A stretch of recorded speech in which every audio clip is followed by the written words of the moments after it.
శ్రోతలకు కథాలహరికి స్వాగతం.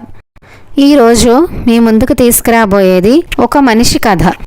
సమస్త ప్రపంచాన్ని సృష్టించిన బ్రహ్మదేవుడు ఓసారి ఒక మనిషిని తన దగ్గరికి పిలిచాడు. నీకేం కావాలి అని అడిగాడు. మనిషి ఇలా బదులిచ్చాడు, నేను బాగా పైకి రావాలి, సుఖశాంతులతో తొలతూగాలి, లోకమంతా నన్ను పొగడాలి అని అడిగాడు.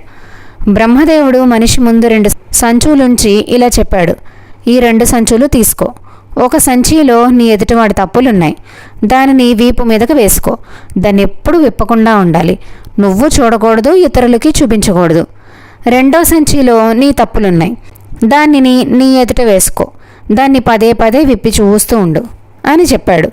మనిషి 2 సంచులను తీసుకున్నాడు. కానీ అతను ఒక పొరపాటు చేశాడు. తన తప్పులున్న సంచిని వీపు మీదకి, ఎదుటివారి తప్పులున్న సంచిని ముందుకు వేసుకున్నాడు. దాని మూతిని గట్టిగా బిగించాడు.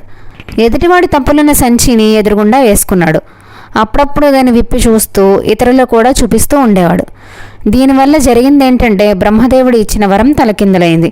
అతడు బాగా చితికిపోయాడు. అతనికి సుఖశాంతులు లభించకపోగా దుఃఖం, అశాంతి ఎక్కువయ్యాయి. లోకులందరూ అతన్ని తిట్టసాగారు. అతను తిరిగి బ్రహ్మదేవుడి దగ్గరికి వెళ్ళాడు. బ్రహ్మదేవుడికి తన పరిస్థితిని అంతా వివరించాడు. అలా ఎందుకు జరిగిందో తెలుసుకున్న బ్రహ్మదేవుడు ఆ మనిషి చేసిన తప్పులను చెప్పాడు. ప్రతి మనిషి తన తప్పుల్ని సరిదిద్దుకోవాలి, అప్పుడే అతను పైకి వస్తాడు, తనకి సుఖశాంతులు లభిస్తాయి. ఇలా పొరుగువాడి తప్పులను వేలెత్తి చూపించడం వల్ల లేనిపోని ఇబ్బందులు పడాల్సి వస్తుందని బ్రహ్మదేవుడు ఆ మనిషికి హితవు చెప్పాడు.